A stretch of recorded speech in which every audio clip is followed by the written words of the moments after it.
बिहार में विधानसभा चुनाव को लेकर इन दिनों सियासी सरगर्मी बढ़ी हुई है। चुनावी माहौल कभी इंडिया गठबंधन तो कभी एनडीए की तरफ होता हुआ दिख रहा है।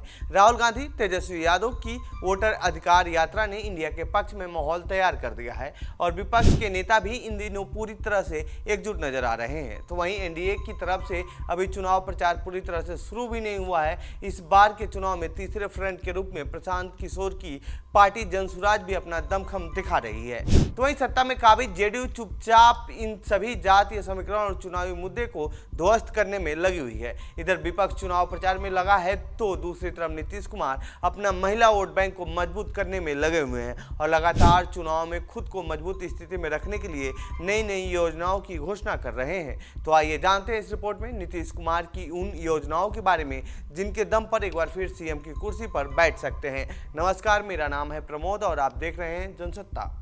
नीतीश कुमार की योजनाओं के बारे में जाने उससे पहले जानते हैं कि बिहार में महिला वोटरों की कितनी अहमियत है और विपक्ष इस पर कैसे फेल नजर आ रहा है। दरअसल बिहार में महिला वोटरों की आधी भागीदारी मानी जाती है। लोकसभा चुनाव 2024 के आंकड़ों की माने तो बिहार में कुल वोटरों की संख्या करीब 7 करोड़ है। इसमें महिला वोटरों की संख्या लगभग 3.5 करोड़ के करीब है। ऐसे में साफ है कि महिलाओं का वोट यदि एक तरफा किसी भी पार्टी की तरफ जाता है तो उस पार्टी की सरकार बनना लगभग तय है। पिछले कुछ सालों में नीतीश कुमार ने जातीय समीकरण से हटकर महिला वोटर पर ज्यादा फोकस किया है और उनके लिए महिला वोटर साइलेंट वोट करती हैं। बिहार में महिलाओं को साधने के लिए ही शराबबंदी लागू की गई थी। इस पर तमाम सवाल खड़े होने के बावजूद वहां शराबबंदी लागू है, लेकिन वही विपक्ष का ऐसा कोई चेहरा नहीं है जो महिलाओं को अपनी तरफ आकर्षित कर सके और न ही विपक्ष के पास ऐसा कोई मुद्दा है जिसकी वजह से ये कहा जा सके कि महिला वोट बैंक में सेंध लगा सकता है। साल 2020 विधानसभा चुनाव के आंकड़ों को देखें तो साफ नजर आता है कि कैसे नीतीश की राजनीति को बिहार में महिलाओं ने जिंदा रखा है। क्या कहते हैं 2020 के विधानसभा के आंकड़े। साल 2020 के विधानसभा चुनाव में महिलाओं का वोटिंग करीब 59.7% था, जबकि पुरुषों का वोटिंग 54.6% था। यानी वोट देने वाली महिलाएं पुरुषों से आगे हैं। महिलाओं के बीच विधानसभा चुनाव को लेकर सक्रियता का आकलन इस आंकड़े से किया जा सकता है कि 2020 के विधानसभा चुनाव में 243 विधानसभा क्षेत्रों में 167 विधानसभा क्षेत्र ऐसे थे जहां महिलाओं का वोटिंग प्रतिशत अधिक था। इनमें अधिकतर उत्तर बिहार के विधानसभा क्षेत्र थे। साल 2020 के विधानसभा चुनाव में एनडीए की जीत वाली 90 सीटें ऐसी थी जहां महिलाओं का वोटिंग प्रतिशत अधिक था। भाजपा ने 55 तथा जदयू ने 37 ऐसे विधानसभा क्षेत्रों में जीत हासिल की जहां महिला वोटरों का प्रतिशत अधिक था। नीतीश कुमार कैसे साध रहे हैं महिला वोटरों को। चुनाव की तारीखों के ऐलान से पहले नीतीश कुमार ने बड़ा दांव खेल दिया है। शुक्रवार यानी 29 अगस्त को एक विशेष कैबिनेट बैठक में मुख्यमंत्री महिला रोजगार योजना का ऐलान किया है। इस योजना के तहत सभी घर की एक महिला को 10-10 हजार रुपये की आर्थिक सहायता रोजगार शुरू करने के लिए दिया जाएगा। इस मदद से शुरू होने वाले रोजगार की प्रगति का 6 महीने बाद मूल्यांकन किया जाएगा। मूल्यांकन में सब कुछ ठीक रहा तो 2 लाख रुपये तक की मदद की जाएगी।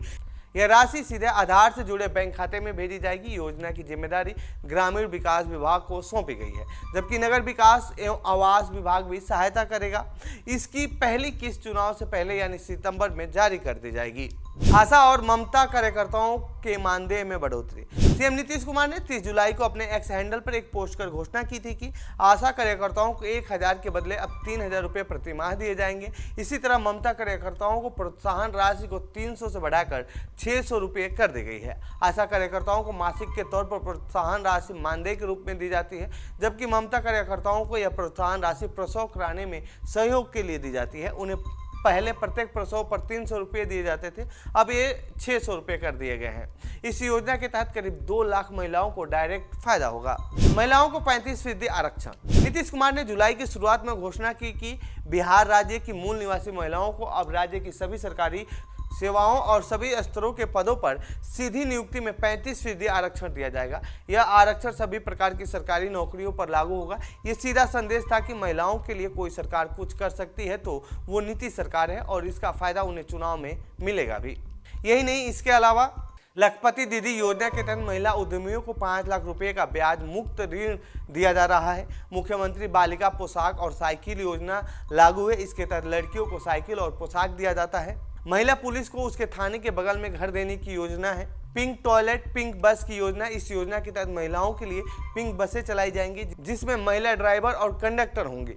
बिहार में सत्ता में आने के बाद से नीतीश कुमार ने ऐसी बहुत सी योजनाएं लागू की हैं जिससे सीधे सीधे महिलाओं को फायदा होता है। और बिहार में चुनाव में नीतीश कुमार की पार्टी को जो वोट मिलता है वो भी ज़्यादातर महिलाओं के वोट मिलते हैं, और यूं कहें कि एक तरफा मतलब 100% महिलाओं में से करीब करीब 40% महिला वोटर नीतीश कुमार की पार्टी को वोट करता है। तो ये थी बिहार विधानसभा चुनाव से जुड़ी हमारी रिपोर्ट। आपको कैसी लगी ये रिपोर्ट कमेंट बॉक्स में बताएं। साथ ही इस पूरे मामले पर आप क्या कहना चाहते हैं कमेंट बॉक्स में लिखें। बाकी देश दुनिया की खबरों के लिए बने रहिए जनसत्ता के साथ। धन्यवाद।